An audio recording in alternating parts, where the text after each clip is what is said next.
Welcome to Man Does Tech, where I solve the problems you didn't even know you had.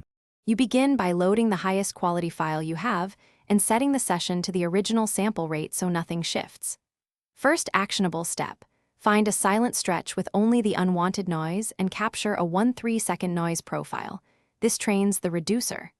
Once done, apply a gentle reduction on a duplicate track. You preserve the original. Make sure to use spectral view to confirm the profile targets hums and constant hiss rather than speech.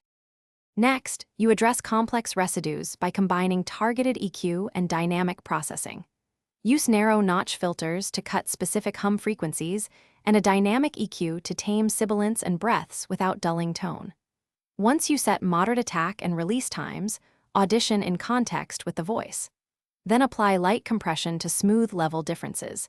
This reveals remaining noise so you can tweak reduction strength. Make sure to bypass filters occasionally to avoid phase or tonal imbalance as you refine.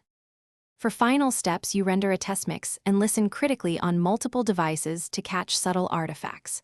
If you hear warbling or underwater artifacts, back off the reduction amount by about 20–40% and rely more on surgical EQ and expansion to preserve natural timbre. Once satisfied, apply gentle limiting and export with appropriate bit depth and dithering. Troubleshooting tip: if noise persists, isolate the source. Room treatment or a different microphone often fixes issues faster than aggressive post-processing. Thanks for watching.